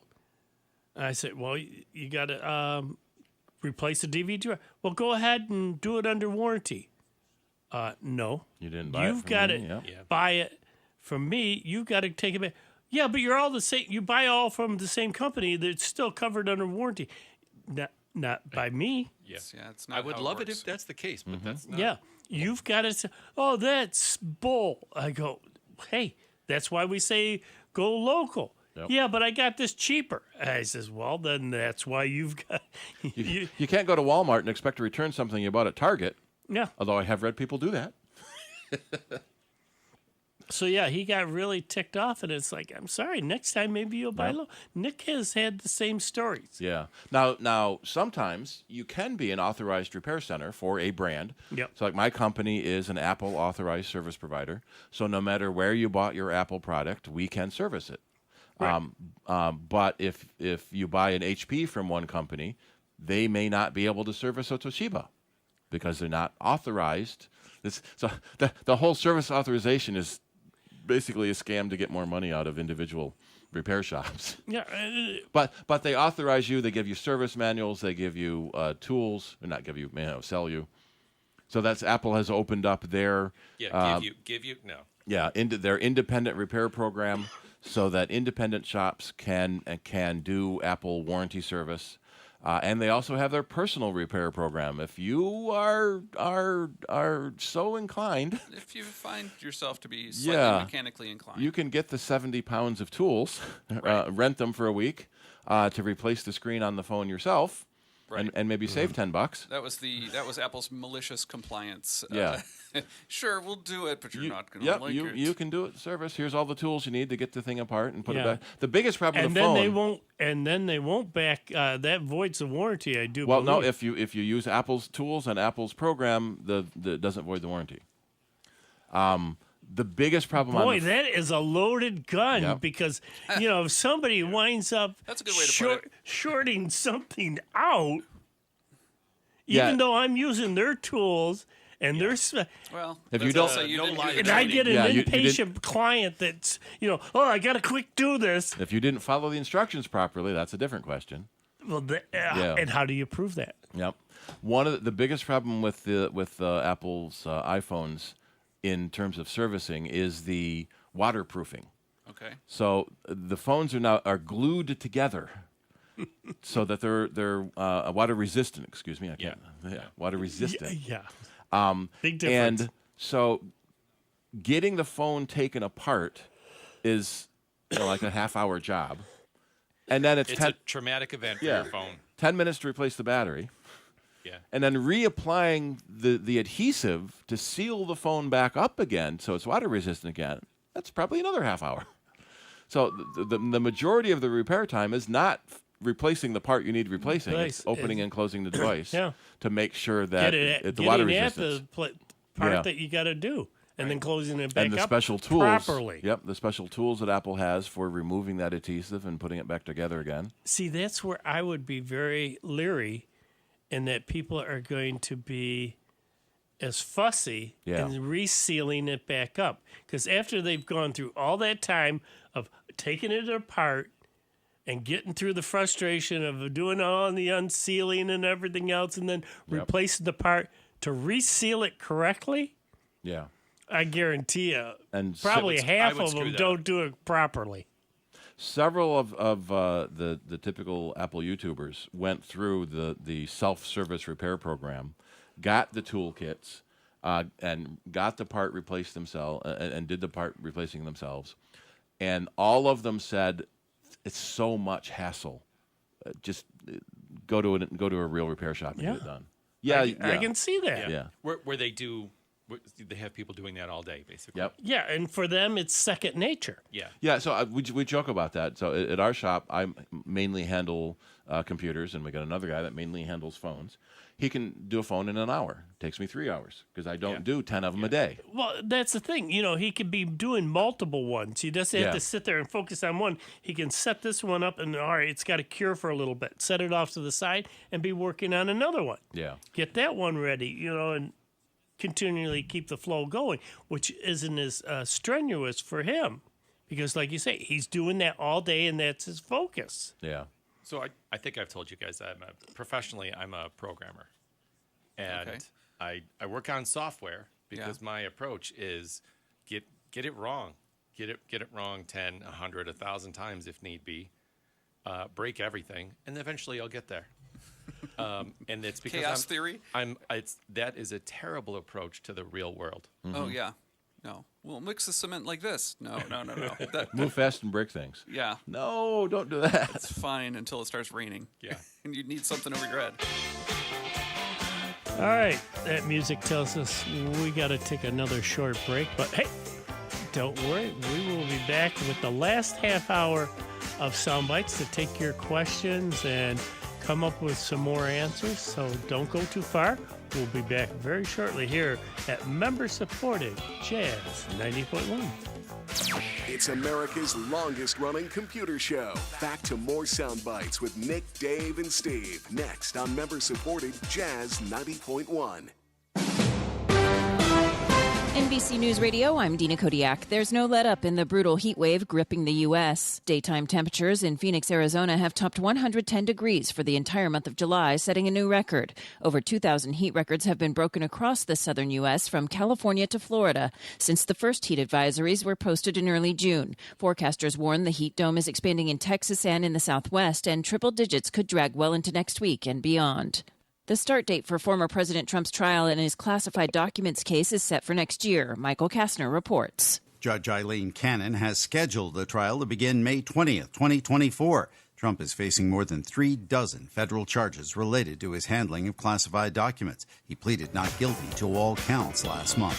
Flowers continue to be laid upon Tony Bennett's star on the Hollywood Walk of Fame. The singer, whose show business career spanned decades, died Friday in New York at the age of 96. Dina Kodiak, NBC News Radio. A black sooty covering on leaves, twigs, and stems of plants usually indicates the presence of aphids, mites, scale, whiteflies, or other insects that feed by sucking plant sap. Hi, I'm Melinda Myers, horticulturist and gardening expert. Sucking insects ingest more plant sap than they can digest and secrete the excess as honeydew. The sooty mold fungi grow on the sugary honeydew, but don't infect the plant. The problem arises when the sooty mold covers the leaves, preventing the plant from capturing sunlight for photosynthesis. If nature's not controlling these pests and sooty mold is a problem, you may need to lend a hand. Dislodge small populations of aphids and mites with a strong blast of water. Use insecticidal soap to kill soft-bodied insects at contacts and wash off the sooty mold. A lightweight horticulture oil can control these as well as scale, mealybugs, and other insects. Check out our website for this and other gardening Jazz tips. 90.1 is supported in part by Summit Responsible Solutions, a manufacturer of organic, all-natural mosquito control products under the Mosquito Dunks brand name. Mosquito dunks can be used in ponds, bird baths, rain barrels, or wherever water collects. Non-toxic to people, pets, fish, birds, and other wildlife, mosquito dunks are available at local and national garden centers everywhere. Information on how to control mosquitoes can be found at summitresponsiblesolutions.com. Jazz 90.1 is supported in part by our members and by animal repellent Plant Skid. It's organic and safe for use on fruits and vegetable gardens, as well as trees, shrubs, and flowers. Plant Skid uses odors associated with predators, encouraging animals like deer, rabbits, bulls, elk, moose, chipmunks, and squirrels to dine elsewhere. Information on how to protect plants from animal damage can be found at plantskydd.com. That's plantskid.com. What if you were wearing something sexy? What if you were drinking? What if you made the first move? No matter what, sexual assault is never your fault. Support is available 24/7 through the National Sexual Assault Hotline. Call 1-800-656-HOPE or visit RAINN.org.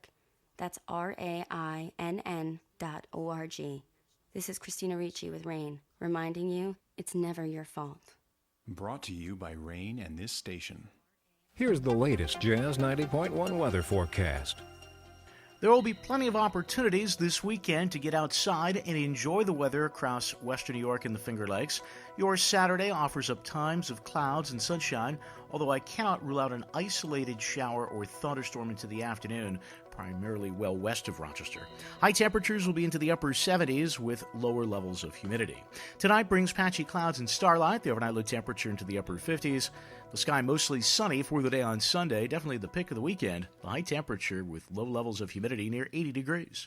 I'm meteorologist Josh Nichols for Jazz 90.1. And currently right now, we've got a few clouds out there. It's 80 degrees at the airport and 84 here at member-supported Jazz 90.1. Hi, this is Rankin Shaver of member-supported Jazz 90.1 for Smooth Grooves Wednesday evenings from 10 p.m. until 1 a.m. on member-supported Jazz 90.1. And welcome back to the... Good afternoon, Mr. and Mrs. America and all the chips in the PC. It is Saturday. Oh, I forgot. Saturday. It's July 22nd. Oh, You Insert lucky date people, here. you're listening to Sound Bites. I'm Nick Francesco. I'm Steve Ray. I'm Dennis Worster. I'm Dave Enright. And at 5 minutes after the hour, we are going to be bringing you news, views, things to choose, nothing to lose. Kick off your shoes. Don't get the blues. Here comes the news. And that. All right, we'll keep working on that. We'll keep working on that for next week. Yeah. Editing on the fly. That's right. Awesome. Play around with that a little bit more, yeah. Or get it in. Send the send file it- I to can send Rob. it MP3. No, send to Rob. You put it on the board? Yeah, and he can put it in the Ford, and I can put it on my my thing here. Replay? Yeah. Is Nice. this guilting One Nick of my into coming buttons. back? No, he's we doing can great. Fire it up and open up with it on the mornings until Nick gets back. Yeah, folks, we do miss him a lot. It's true. And just those tones, it puts a smile on everybody's face because they always know, it's got to be Saturday morning, 12 o'clock, because Nick just said so. It's something you can count on. Yeah, and that's the way it's always been for 33 years. And he will be back shortly. We Trust don't me. have a timetable yet, but He wants to come back just as much as you want him back. yeah, exactly. And we all miss him, and there's just no getting around that. But all right, let's continue on. What were brain fart? What we're talking about. Oh, as far as computers and that, and how much they've programming, changed. Yeah. And the way we use them now. Mm-hmm. Back in the day, like I said, they were very simple. I mean, they didn't. When the computer first came out, we didn't have mice. Sure. Didn't have DVD drives or CD drives, and it was monochrome. Or it video was card. just right. It was just literally green on black, or what would you call it? An amber color on, and it was just that. There wasn't all this graphics and everything else going back quite a ways, folks, and everything was. What was that one program? Oh. Well, I grew up with the hobbyist machines that kind of came into the home computing market, and the Timex Sinclair machines. They're sort of like the Spectrum from Britain, and then The eventually, ZX80. right, and then the and then after that, color computers from that was Radio the big Shack. thing in the early days. It was tinkerers and hobbyists. Yeah, Tandy. I started on a Tandy 80. Mm-hmm. And that was an 8.5-inch floppy drive. And then I was lucky to be in a school district that in the first grade put us in front of Apple IIs. And we kind of went from there and learned the details of, it was, wash your hands before you use the computer and sit down. And here's what a floppy disk looks like. And it goes over here in this slot and push it in, but don't push it too hard and just till it stops. And then put the little door down and then turn on the computer, and it was a great way to learn how to play Hercule and eventually learn how to program in Logo and Lemonade Stand. I loved Lemonade Stand. That was great. I had one person I've taught in the computer lab in high school. So I didn't get Apple IIs until high school. Am I that much older than you are? It's okay. Depends on your school district. Yeah, it did. Yes, but we had the Black Bell and Howell ones. Okay. So those are very early Apple IIs for education. We didn't have many of them. I think there were two to three, and they were started on with two. carts, Yep. and they would get passed around from classroom to classroom And there was for a couple of weeks. only one of them had a printer, and I had this one student who couldn't wrap his mind around the fact that he was saving his program to disk. Oh. We take the disk over to this other computer that has a printer, load right. the program in, and we can print it from here. But I wrote it on that computer over there. Right. We saved it onto the disk. You see that? Here's your disk. Here's your Yeah. stuff on it. Yeah. We had the serial switch box with A, B, C, D, and you had to have a little card in front of each station that you would sit at and say, if you want to print, make sure you're on position C before you go to print. Yep. Well, and then how many times when it doesn't print, someone just prints again and again and again, and then Right. when you finally get the printer switched to the right section, 50 pages come out. Or you have to make sure to press the online button again because you took it offline to make sure the paper was lined up. Yeah. It makes me wonder how AI, which is coming, right? I've heard of coming. that. I've heard that. So I attended a virtual Microsoft conference this last week called Insight. No, Yeah. maybe Inspire. Sure. One of those. It's for their partners, right? So it's Okay. really not that many It's people. It's not But user focused. I had a thing that I'd helped make that was being announced, so I had to. Yeah, go and wave your pennant. Almost every talk, even if it wasn't specifically about adding AI to whatever technology, involved AI in some way. Sure. And to me, that is, I'm behind the game. That's a leading indicator that every application, everything that we do on our computers right now is going to have AI as some helpful part of it. As long as it's not hype like blockchain. Right. Well, it's clearly not hype though, right? Like if you can do the chat GPT that stuff yourself and see the content you can make or help start on your own. One of the problems that I've seen in that is it's not really artificial intelligence. No. It's a clever regurgitator is how I heard one person call it. It's the current marketing version of So AI. when true AI does come out, no one will believe it then either. But somebody, Google I/O a few weeks ago, Google said AI hundreds of times. We're an AI company. Somebody pulled their keynote together and put all the AIs together. Microsoft said it. During Apple's keynote, never said AI once. Right. They talked about machine learning, which is still they're not actually learning, but okay, maybe that's a better. Their neural engine. But they never said AI. They don't want to get caught in the hype and the controversy over AI. Their companies have banned ChatGPT and other AIs from being used in their company. Apparently somebody at Samsung posted a code fragment to ChatGPT to get some insights on his code. Yes. And the proprietary Samsung code ended up in ChatGPT. Fun. Yeah. Most enterprises have really strict rules out today to say, yes, you can play with chat, GPT, AI stuff, but not with anything corporate. Yep. You're in big trouble if you do anything corporate. I think you have to figure out what's going to be the throttling function, what's going to be the limiting factor about how this spreads and how does it affect information that is findable on the web.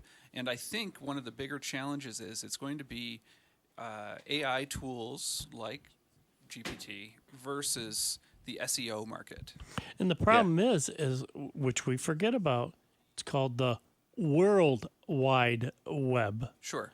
And getting control on that is going to be a very daunting task because not everybody follows the same rules. That's right. There are different jurisdictions. Yeah. There's other countries that sit there and go, Sure. We'll do what we want. And, it's just like the big thing there.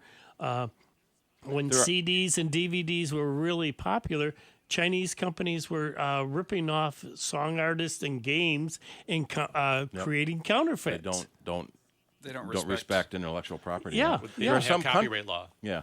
There are some countries that have banned ChatGPT specifically. Italy, you cannot use ChatGPT in the entire country. I would say Apple's positioning, not saying AI attached to every new product initiative, is a position to avoid regulation. That they see coming. Maybe. Because foundationally, I'm sure a lot of the tech is very similar. It might just be generative AI, when large Google, language models. Yeah, when Google came out with their AI, I don't remember what it's called now. In response Bard? to Bard, in response to ChatGPT and Microsoft rolling that into Bing, that one of the stories is they were sort of caught off guard. No one really expected it to go public yet. And then so ChatGPT came out, took the internet by storm, and the world by oh my god. And so Google is saying, no, we've got it too. And so all these other companies are saying, yeah, we've got AI. Right. We're AI. We do AI Everybody's stock price right now Yeah. pretty much relies on them having some kind of A lot of people language saying me around too. AI. Right. Yeah.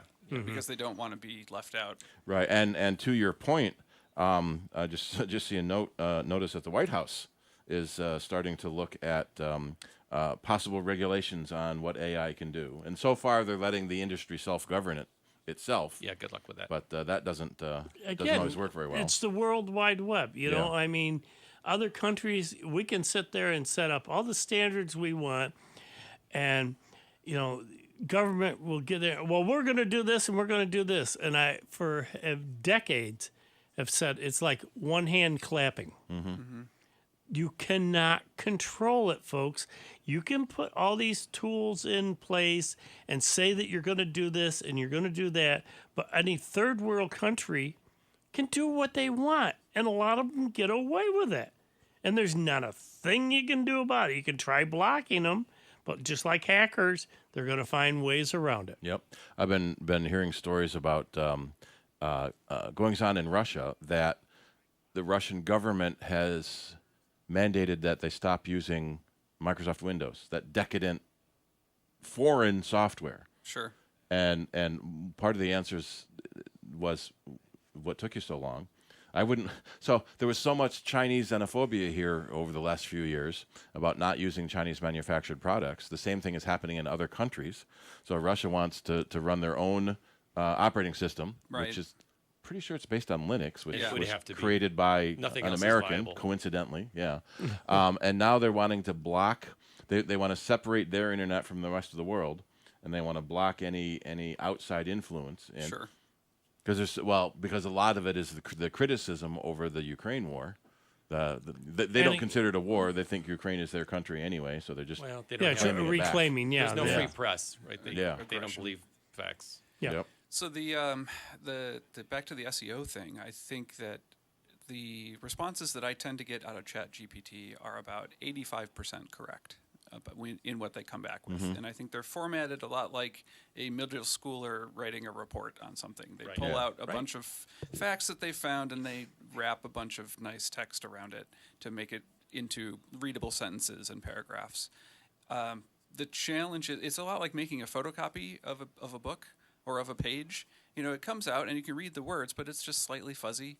And then if you make a photocopy of the photocopy, it gets slightly fuzzier. And then no matter how often you do this, there's some degradation in that process. So I think that if tools like this are creating web content, and if that web content is then feeding the intelligence, air quotes, intelligence that the tools are using, you're eventually going to degrade and soften all of the information to the point where it goes into mush, and it's going to be less and less valuable as that cycle continues, unless you have some type of flag that says, hey, this was created not by a human or what have you. I mean, that's the challenge. It's a copyright crisis. Sure. Like, does this destroy copyright laws? Right. Is it a derivative work or is it a unique work? Yeah. Well, actually, so Dave was talking about Dave, I think it was you. Steve, you were talking about how the kids in the lab didn't understand that when they saved their file to the disk, it wasn't tied to that computer. They could take it elsewhere. And they didn't have a mental model of how these things worked at all. And I wonder what the next generation, the generation that grows up with AI, what is their mental model of content going to be? Right, my grandchildren. Yeah, I've read stories about toddlers tapping a page on a magazine and mad that it won't turn. Or play the video. Play the video, because they're used to tapping an iPad. Right. Or tablet. In my house, we've never watched live TV. The idea that you can't pause everything.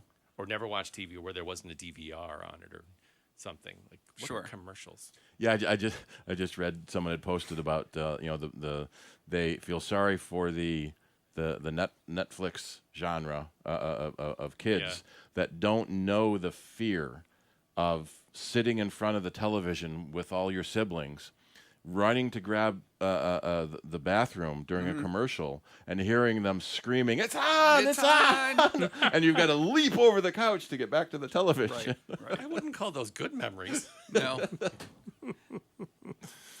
Yeah, racing to get something to drink. You only got 2 minutes during the commercials to get a drink or go to the bathroom. If you didn't see it, and on the school bus the next day, you were out of the loop. And there were no reruns. Yeah, and nowadays, so if you missed it, you missed it. There are so many commercials, especially the last half hour. Yeah, I think shows are starting to do that on purpose. Like the first half hour. The first 35 minutes, it's, might be one long stretch with no commercials, but then they have to make it all up in the end. And then from 35 on up, it's like they go 5 minutes and then 3 minutes of ads. Come back 5 minutes, 4 minutes of ads. And they cram it all in because they know you want to watch the end of that particular program to know how it comes out. Right.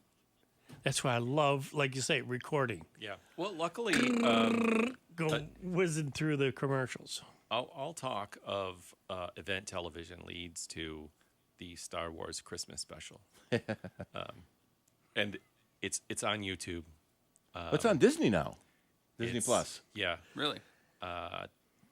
In some places, posting it for others to watch is considered a war crime. So be careful. Yes, of people who like Star Wars, that's not considered one of the best works in that universe. But at least part of it is considered canon at this point. Oh, really? Well, so the celebration is revolves around Life Day. Okay. Because it was a Christmas special, but it was called Life Day in the Star Wars universe. Well, yeah. And it's a long time ago. The Very first far away. season of The Mandalorian, they talk about Life Day. Oh, interesting. As a shocking callback. Like, wait, are you making that canon? Oh, How boy. can that thing be canon? Because if you've never seen it, watch the first 5 minutes, and it's shocking. I've It's never seen shocking. And didn't Princess Leia give Chewie the medal? So at the end of was it Jedi, where they're all the big party and Luke and Han are getting medals. That's and Wookiee A New and Hope. Chewbacca's left out. He doesn't get a medal, even though he was there too. He didn't. So I think That's it was in. Wookieist. I think it was in the holiday. Yeah, he was too tall for Carrie Fisher, who was really really short, to get the thing around his neck. So I think in the holiday special, he's got his medal when he goes back home to his family. Oh, good. Was that a spoiler alert? It was 40 years ago. I think I'm going to let you have that The one. statute of limitations. Yeah, on I don't think spoilers, I can say too soon on that one. Yeah, that's kind of going past the Yep. time limit. My goodness. Hmm. All right, so what else are we going to put into ChatGPT this week? Well, I think actually asking it to make content Right. is a fascinating process, where there's job postings now called prompt engineer. Yes. Where your specialty is understanding how to drive Right. GPT to get content out.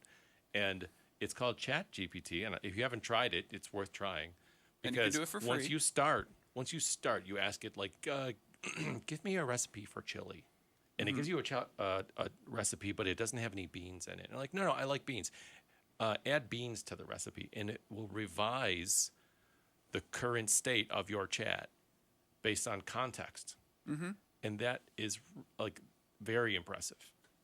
I would like to see. I give it a goal that I want to lose 20 pounds. I want to get my weight into that range. For Eat whatever sawdust. reason. and I would love to see it say, okay, well, you're going to go do the following. You're going to have this for lunch today. You're going to have this other thing for dinner. Here's your shopping list. Or click here and various. Make me a nutritional plan. And my local store or some service will bring the groceries to my house. I think that's how you tie it in to retail, and then make it so that the retailers want to get in on this. And then, by the way, you're going to go walk this route today, and it's going to represent this many calories of expenditure. Well, don't they already have a program like that? Say, like, I know, like Golo, I think it is. And what it does is it teaches you to just do that, change your eating habits. Right. And But there- it's only for eating, right? Dennis is talking about a thing that sort of no, it's understands it's the exercise in larger that life too. needs. From what I understand, it's some form of exercise, but not heavy workouts and all this other stuff, but getting out and getting, whether it's just walking and that type of stuff, along with, or bicycling, sure, or some folks like the treadmill and that. It's moderate, and then the biggest thing is because you're changing your eating habits, you're also getting some form of exercise, which just helps to kick burning those calories a little bit more. Right, builds that inertia and the momentum there to keep it going. There was an early humorous thing that happened that if you ask ChatGPT about pirate websites, it says, sorry, I can't provide information or promote illegal activities. But then if you ask it, what are sites to avoid? If I want to avoid pirate sites, it tells you. I was only hearing about this to learn how to get away from this place. Yeah. What's that Simpsons line? I was only coming in here to get directions about how to get away from here. Yeah. Yeah, I've definitely done stuff where the initial response is ChatGPT says, Not gonna tell I you. can't do that. That's irresponsible. It's irresponsible for me to make that kind of content. Right. And then Chris says, oh, yeah? And I'll say, no, really, it's fine. It's for a joke. Yeah. And it's, there are hoops to jump through to get it to give you bad ideas, which I adore. It's it's interesting as a concept and as a way to interact. I think the prompt engineer will probably end up being the new low code programming of, okay, you are like this. Yeah. You respond in this way, and by the way, I want all of your answers to be in 18th century French, and I want you to give all of the responses in French, but you need to use this dialect from this time period. And by the way, you will refer to me as Hans. I asked it to tell me a computer-themed joke. Okay. It says, why do programmers prefer dark mode? Because light mode attracts too many bugs. But I'm bummed. That's not a bad joke. Is that a computer joke or a dad joke? It's a dad computer joke. It's computing. Yeah, it's a programmer dad joke. Yeah. It's not bad, so though. That's one of the things I heard described is that you ask Google a question, and you get a bunch of websites related to the answer. Mm-hmm. Sure. You ask ChatGPT a question, it looks at all those websites and builds a response, a textual response based on those websites. So it's skipping that middle step of you looking at the website to decide if that's right or not. That's not quite how it works, but I think that's the right idea of where do these answers come from? Yeah. I think it's like being the college professor and assigning a term paper to all of your students on a particular topic, and then they go write it and come back to you with the responses. They've even put emojis in. Well, why do computer people always mix up Christmas and Halloween? Because octal 31 is equal to decimal 25. Yeah, and there's a pumpkin, a Christmas tree, and a smiley face.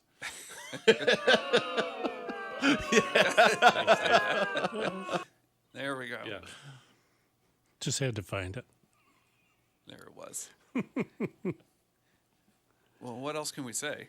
Yeah. Not much, because we're getting close. I'd say, play. Have the listeners, hello listeners, play with some GPT plugins or other things, and then call us back next week. Tell us what you learned, what you found out, what went really well, what was a surprising and humorous response that you received that you weren't expecting, and what went really well. I'd like to hear some other opinions of what folks think about AI. As far as the computing world and just everything else that's going on with it and how it's going to affect our lives and our kids' lives down the road. And how can we use it for good and not necessarily for just See, to that's the rich problem people with richer. every new technology could be used for good or bad. And everyone always loves the good things that show up, hate the bad things that show up. Double-edged sword. Right. So who is going to do it for bad? Well, the bad guys. So the problem is the bad guys are getting new tools all the time too, just like the good guys. True. I would say one of the things people can do, go over to BeMyEyes.com and sign up, and you can help people with vision impairments do everyday things and really help them out. It doesn't cost you a dime, and you can really make somebody's life a lot better. BeMyEyes.com. All right. That concludes this program for another week. But hey, no fear, we will be back in another 166 hours, as well-bearded man used to always say. And but don't fear, he will hopefully be back soon too. But for Soundbites, we want to thank you folks for being around, taking your questions. But hey, don't worry, we'll be back next week with more fun info. Take care. Here's another I Love New York travel tip. Want to beat the heat this summer? Take your family to one of New York State's newly expanded museums. In the Greater Niagara